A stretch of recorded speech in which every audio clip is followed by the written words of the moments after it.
délivre de cette peur et on commence à faire des choses, on commence à réaliser, on commence à travailler, on commence à réussir et on commence à avancer. kandi iyo umuntu asenga bariko yakira amasezerano, kubera ko gusenga binaniye abantu mw'iyi minsi. Abapasiteri ntibagisenga, abarimu amasengesho ntabwo ari ikirenga, ariko iyo umuntu asenga amenya ibiri mu mutima w'Imana. Iyo umuntu asenga yegera Imana. Iyo umuntu asenga yakira amasezerano. Iyo umuntu asenga Imana imukura ku rwego rumwe ikamujyana mu rundi. Itegerezwa ko atumushye. Et quand on prie, on reçoit aussi les promesses de Dieu. Parce que prier, ça devient très, très compliqué pour beaucoup de personnes.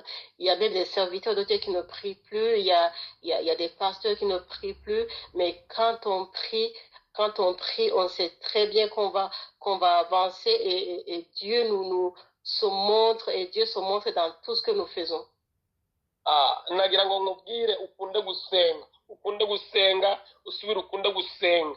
Ibindi byose umushumba niwe yakunda kutubwira ngo murekane n'ibindi bintu byose, mufate igishoro gikuru gukiranuka, musenge mukiranuke, ibindi byose bizemera. Kuko izindi business zose zagiye zihora, abantu bagasubira ku busa, abantu bagasubira gutangura ubuzima bushasha. Ariko nta muntu yasenze aragenda ngo asubire inyuma, ariko umuntu yasenze birangira Imana imuzamuye. Je voulais vous dire, aimez prier, aimez encore prier, parce que Dieu nous a dit de prier quand ça ne va pas prier, quand ça va prier, parce que quand on prie, on voit toutes les choses aller de notre côté et on va de l'avant.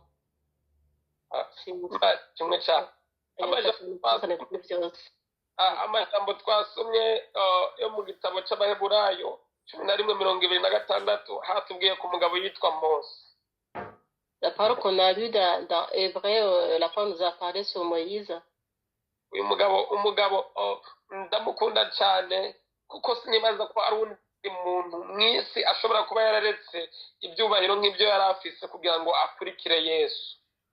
J'aime beaucoup cet homme car je ne sais pas s'il y a quelqu'un d'autre qui a laissé toute sa richesse, tout son honneur sur la terre pour suivre Jésus.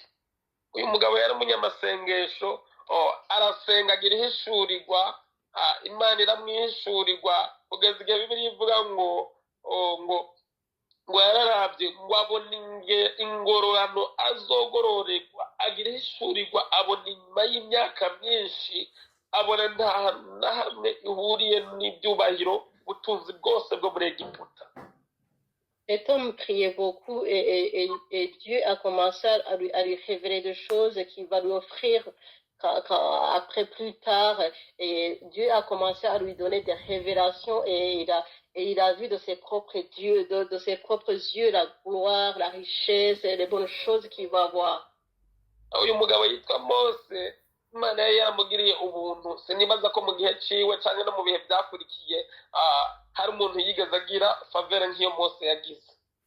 Cet homme, Dieu lui a fait tellement grâce, je ne sais pas si c'est quelqu'un, je sais pas s'il y a quelqu'un d'autre vraiment qui a eu la faveur de Dieu comme lui.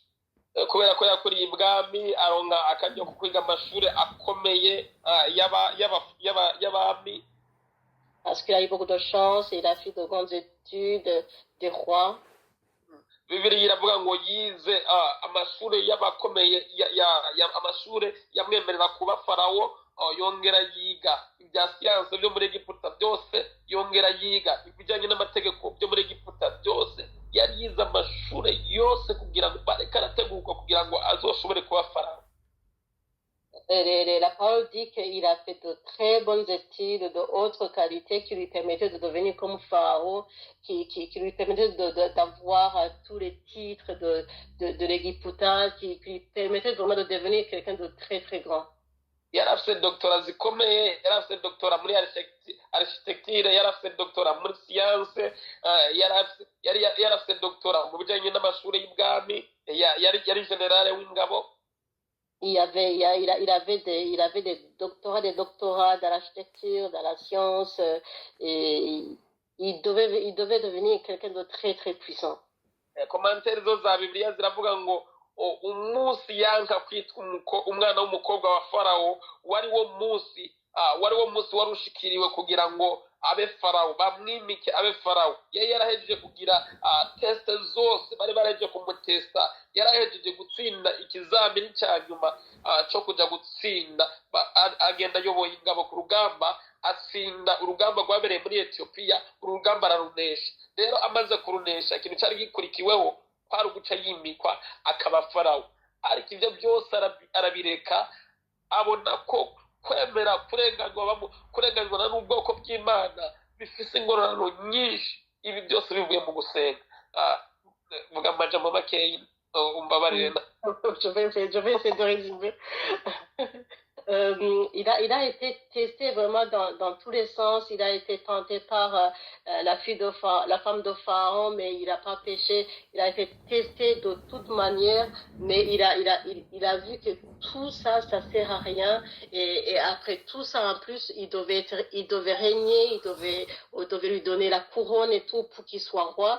Mais tout ça, il a dit, ça sert à rien. Il a dit, moi, c'est servir Dieu et suivre Dieu. Kiriya gihe Egiputa aragira ngo mbabwire yari sinzi igihugu gikomeye cyane kuri iyi si, ariko ndagira ngo ni Amerika. Egiputa kiriya gihe nta kindi gihugu cyari gikomeye nka Amerika.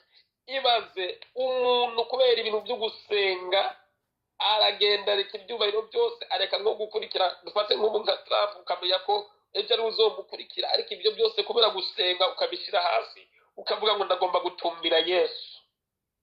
Et l'Égypte, c'était un grand pays très très puissant, c'était comme l'Amérique aujourd'hui, mais il a regardé tout ça, c'était un grand pays, il voyait qu'il y avait beaucoup d'opportunités, mais il a tout regardé, il a dit non, moi j'ai choisi de prier et j'ai choisi de suivre le Seigneur. Nagira ngo mubwire Imana iha agaciro ibintu tureka.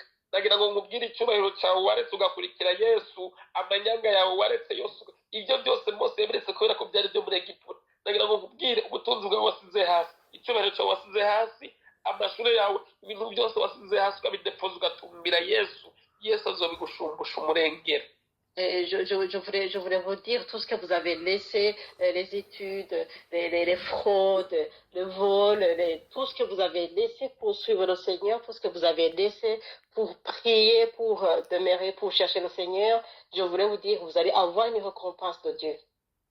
Mose Imana yamugiriye neza, sinzi ko ari mu bakozi b'Imana bakomeye muri Bibiliya. Nagira ngo mubwire ko Mose afata mu myanya ya mbere.